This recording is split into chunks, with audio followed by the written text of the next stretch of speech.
1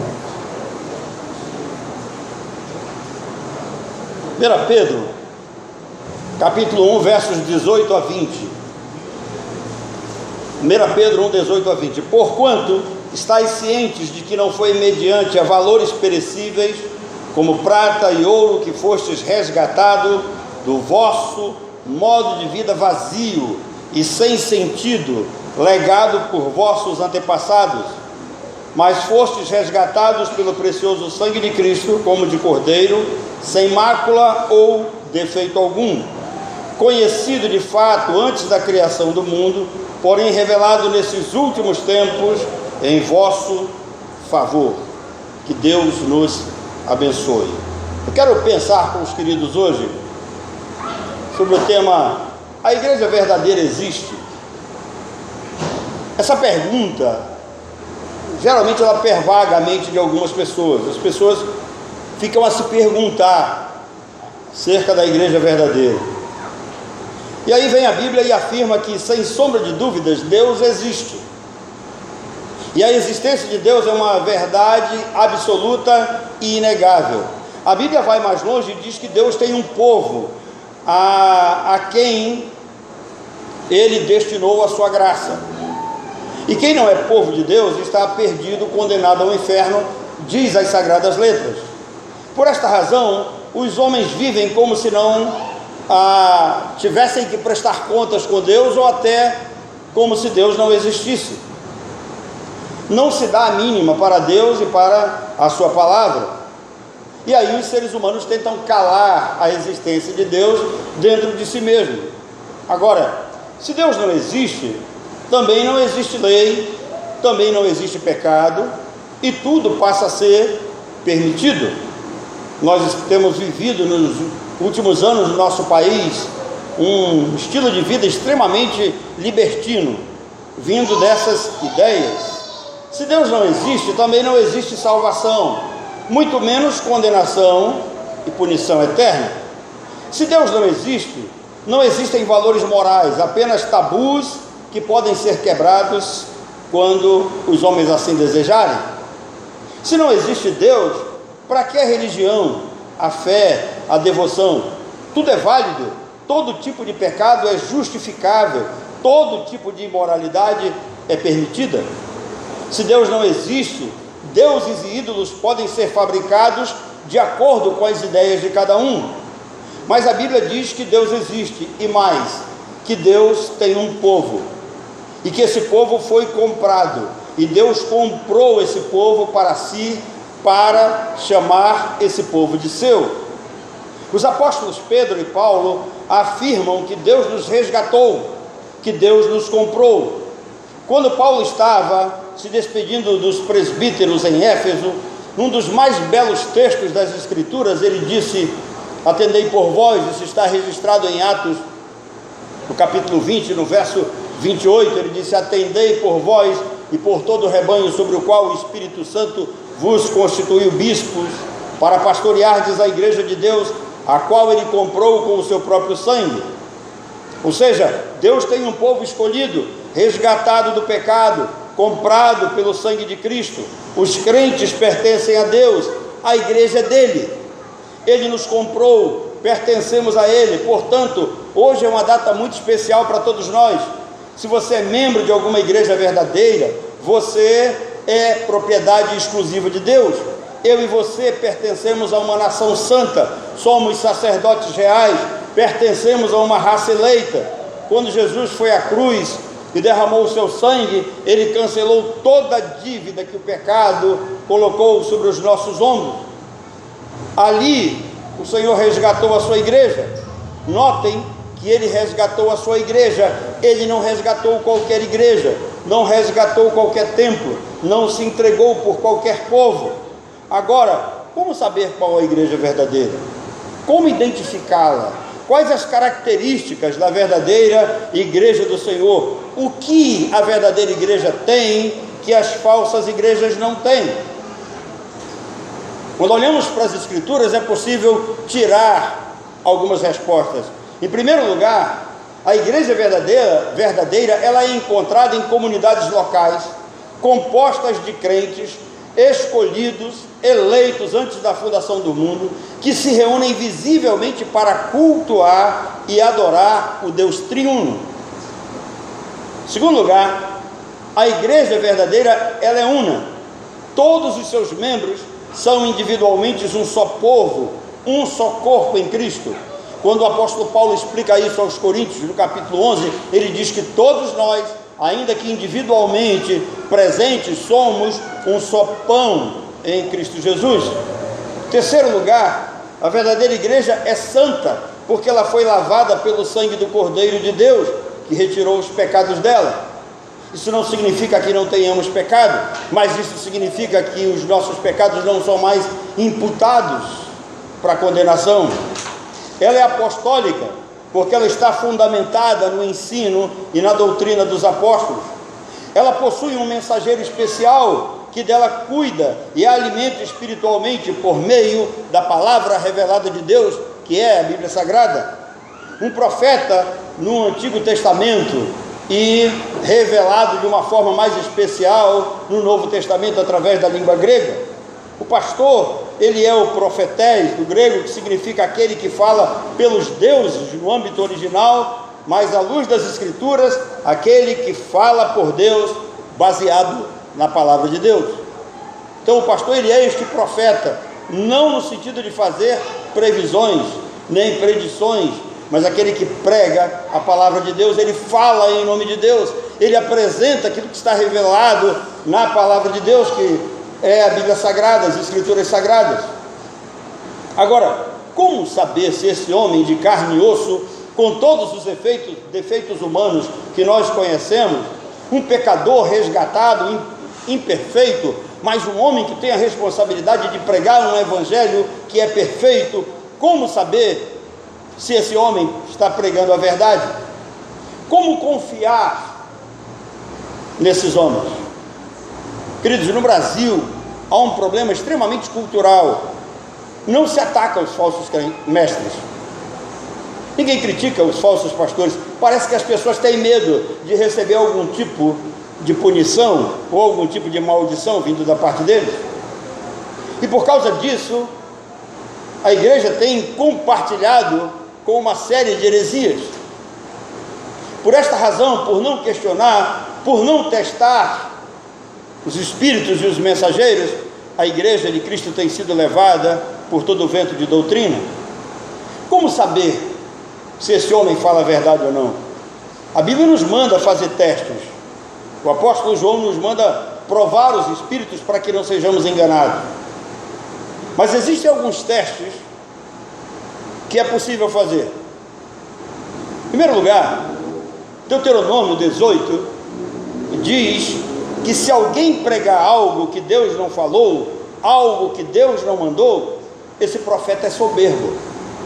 Ele está falando de si, ele está cheio de si mesmo, ele está se colocando no lugar de Deus, ele está num lugar que não lhe pertence, ele não foi chamado por Deus. Se ele fala coisas do seu próprio coração, se a sua mensagem é humanista e tenta agradar aos ouvidos humanos, ele é falso.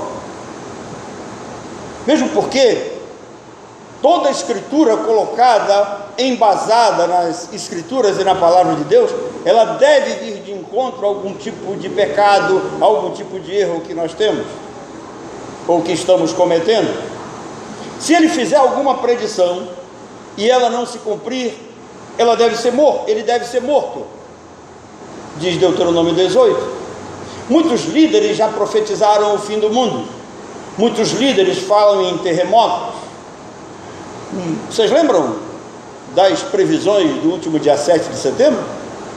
Ainda há vídeos na internet por aí, falsos mestres dizendo que haveria derramamento de sangue, que o grupo que apoia o presidente da República causaria uma espécie de terceira guerra, né? Uma espécie de guerra civil sangrenta, e na cabeça de alguns parecia a terceira guerra mundial.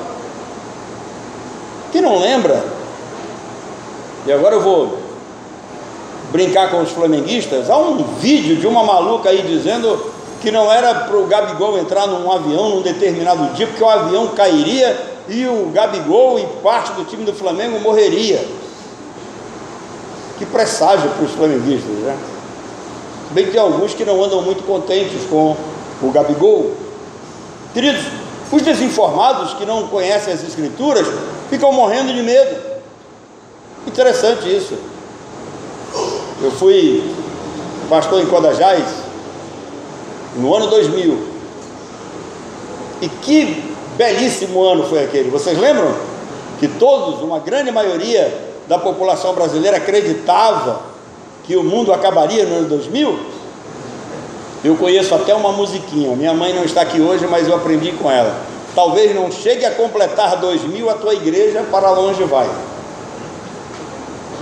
E nós já estamos em 2021.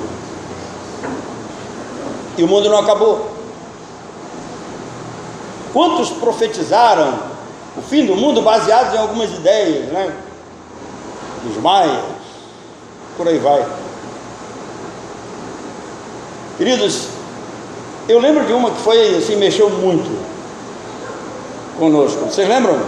Alguns devem ouvir falar do René Terranova. René Terranova disse que alguém seria, não quero citar o nome dele aqui, o prefeito de Manaus, e esse prefeito perdeu a eleição. Agora, voltando para o assunto de Codajás, quando nós estávamos em Codajás, por onde eu passava na rua, as pessoas perguntavam: pastor, o mundo vai acabar realmente em 2000? Eu ficava olhando, e aí eu tive uma ideia. Deus abriu os olhos, recebi uma revelação daquelas que Deus me dá, né? Vocês sabem que eu estou brincando. E aí eu disse: eu já sei o que eu vou pregar. E aí eu anunciei na cidade inteira que o tema do sermão no último dia do ano 2000 seria o que diz a Bíblia sobre o fim do mundo. Irmãos, nós nunca tivemos tanta gente na igreja. Lotado, invadiram a lateral da igreja, pegaram cadeiras da escola, a frente da igreja ficou cheia. E como a igreja tinha uma voz muito potente, um rapaz chamado Alisson, que cuidava do som da igreja, ele jogou a mensagem para que grande parte da cidade ouvisse. E como a voz era potente, nós calamos o culto da Assembleia de Deus, acabou o culto da Adventista, culto da Presbiteriana, acabou tudo, porque a voz tomou conta. Então as pessoas ficam com medo. E aqui tem uma advertência: quando o profeta fala para colocar medo no povo, ele é lobo, ele é falso, não é verdadeiro. O profeta que vem de Deus alimenta o povo, apacenta, a palavra dele apacenta, a palavra dele cuida, a palavra dele traz sustento espiritual, a palavra dele fortifica, a palavra dele faz com que as ovelhas caminhem de cabeça erguida, sabendo de onde vieram, o que vieram fazer aqui e para onde vão depois da morte. Esse é o primeiro teste. Se ele mete medo nas pessoas, ele é falso, ele quer dominar, ele quer explorar, ele quer a gordura das ovelhas. Segundo teste que a Bíblia nos manda fazer, vem do exemplo de um rei idólatra, de um rei pagão, chamado Nabucodonosor. Essa história está em Daniel, no capítulo 2. E Daniel 2 nos dá conta que um dia o rei Nabucodonosor teve um sonho, e aí chamou os seus videntes e os seus profetas, e ele disse: eu tive um sonho, e quero que vocês me relatem o sonho em primeiro lugar, e depois eu quero que vocês deem a interpretação. Eu tive um sonho e quero que vocês me contem o que foi que eu sonhei. Aí alguém disse assim: o rei está pegando pesado demais, né?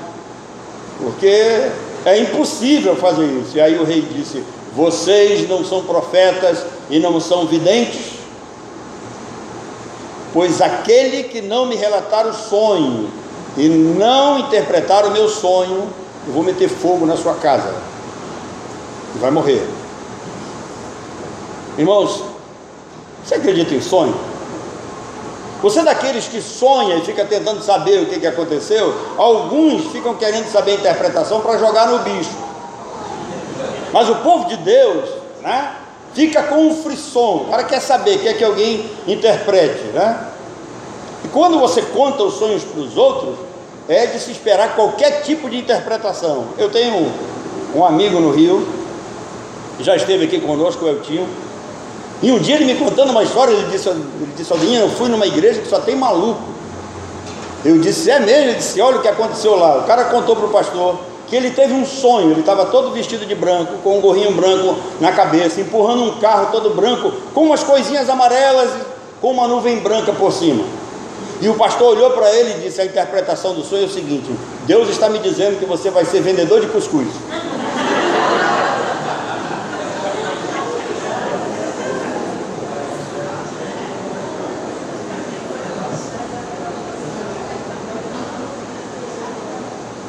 É isso que acontece, irmãos. Vocês não imaginam o que nós, como pastores, ouvimos por aí, fatos que acontecem dentro dessas casas de milagres que exploram a fé. Você sabe o que diz Jeremias 23, 28? Jeremias 23, 28 diz assim: o profeta que teve um sonho, conte apenas como sonho. Quem recebeu a palavra do Senhor, pregue a palavra do Senhor. Você teve um sonho? Um sonho é um sonho, mais nada. Eu sei que todos gostam de sonhar, eu sei que todos gostam de contar sonhos, mas esqueça essa história de sonhos proféticos. Sonho é apenas sonho, e Deus nos prova. Nós vamos ver logo em seguida.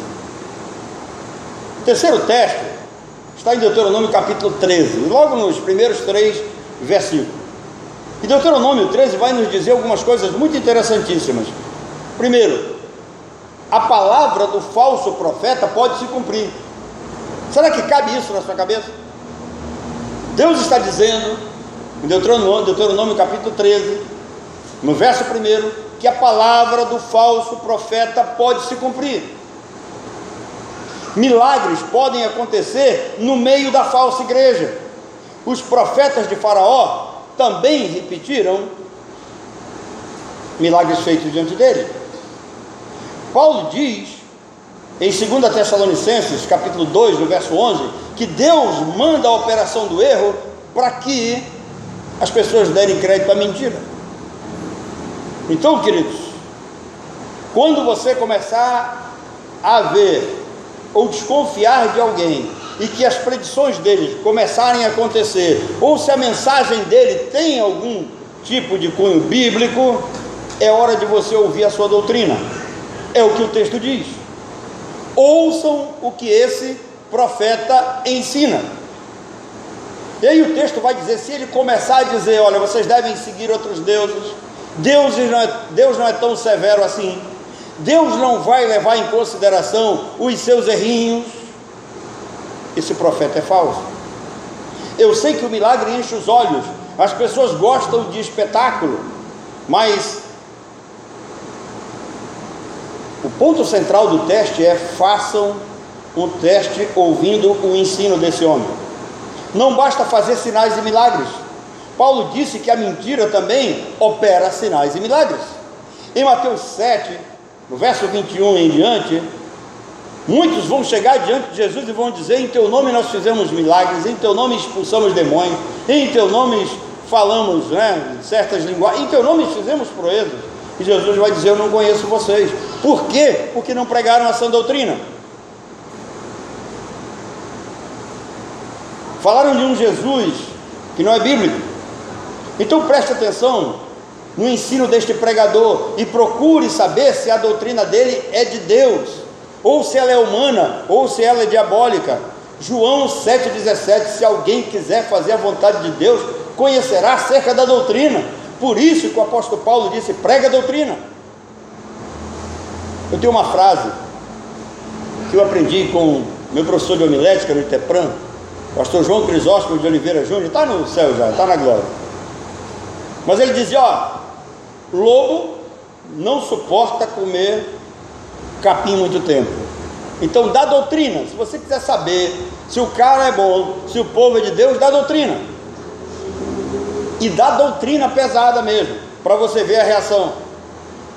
Então, o texto diz que o falso profeta, ele relativiza a pessoa e a palavra de Deus.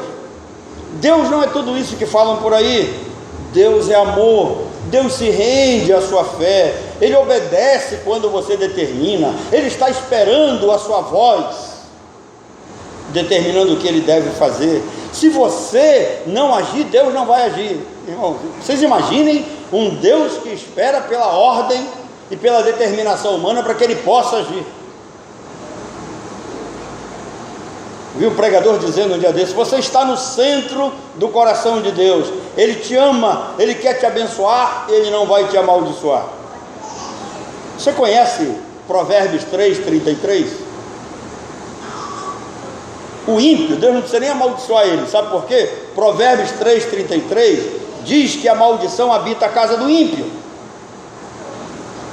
Quando o ensino não se coaduna com o contexto geral da Bíblia, não dê ouvido. É falso. O falso profetiza e acontece. O falso faz sinais e prodígios, e Deus realiza, para eles darem crédito à mentira. Estas coisas acontecem por quê? Como Deus pode permitir que os falsos realizem essas coisas? O texto prossegue, Deuteronômio 13, de 1 a 3, dizendo: é Deus querendo provar o seu povo. Deus prova o seu povo. Vocês lembram de Deuteronômio 8:2? Recordaste-ás por todo o caminho que o Senhor teu Deus te guiou no deserto esses 40 anos, para te humilhar, te provar, para saber o que estava no teu coração, se guardarias ou não os seus mandamentos. Irmãos, uma coisa é certa: Deus não precisava daqueles anos todos para saber o que aquele povo tinha no coração, mas aquele povo precisava de todos aqueles anos para saber o que eles tinham no coração. E aqueles que não olham para a doutrina do falso pregador, eles são enganados. Eles não amam ao Senhor. Podem amar o dinheiro, podem amar a si mesmo, ou quem está nesses templos, quem frequenta esse tipo de culto, está em busca de alguma coisa, menos o Senhor, menos a salvação que vem do Senhor.